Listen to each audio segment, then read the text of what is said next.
You might remember a couple of weeks ago, young stroke survivor Tommy Quick. He was on the telly speaking to our reporter Evelyn, and he was trying to get into Western Australia to start his journey to pedal across the country on his trike. He met up with Evelyn in Cow and has since travelled and waited at the Western Australian border, waiting for it to open to let him in.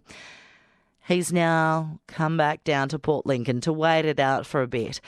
But we'll see what happens. He's speaking with Evelyn, explaining what his journey is all about. I'm a trike rider that's going to ride over 9,000 k's to the foremost extreme points of Australia to raise awareness for stroke and young stroke foundation, as well as to promote social inclusion towards mainly disability, but also people's mentality. So Tom, I saw you in Cal, I think 3 weeks ago, and we did a TV story together because you were heading over to the WA border, and you did get there, but tell us what happened.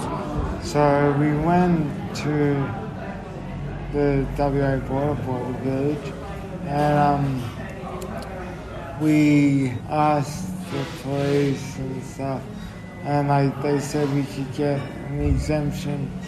However, we'd still have to quarantine for 14 days, which we didn't really want to do that because we thought we might just kill each other, me, my mum, my dad, because 14 days, one room, because we'd have to stay in a room. It wouldn't go down well. So what we did instead was we started riding from Border Village through Melbourne Roadhouse on to Ceduna and down from Ceduna to Street View. So you were saying, Tom, so you're going across the Nullarbor, so you've come back here for a little bit because I guess the WA border wasn't open, but yesterday it was open again. So are you keen to get back and cross that border? So we're spending tomorrow in Ceduna to watch the Melbourne Football Club because I'm a Mad D supporter. Win against Brisbane, and then we'll make our way to Eucla over the little wall called the border, and from there we'll go to Cow and on to Steep Point and actually start riding from where we originally wanted to start riding, and we'll make our way back to Water Village and just pick up from where we left off. So will you skip all those parts, I guess, that you've already been riding along when you finally get back to South Australia? Are you going to skip that point because you've already done it while you've been waiting? I'm not riding it again, I'll tell you that. So can you tell us, I guess people may have seen the TV story, but can you tell us about your story? Because you had a stroke when you were younger. Can you tell us about that? So I had a stroke when I was 12, and it was kind of out of the blue. I woke up one morning and went into my parents' bedroom, and in the space of about 10 to 15 minutes I was unconscious.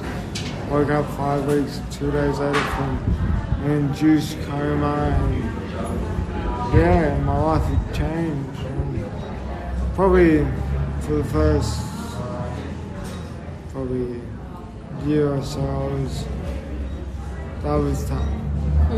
Just because you don't know why it happened to you. You don't know anything, and you've got to relearn everything.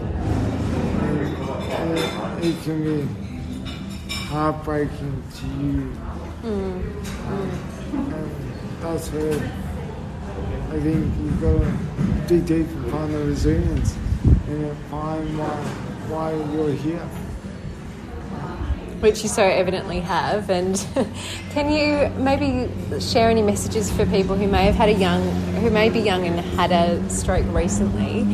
Any messages to them, I guess, about yourself and your journey? Don't give up. There is life after a stroke. You don't need to do anything special. You just got to be who you are. And things will happen, where things will turn around.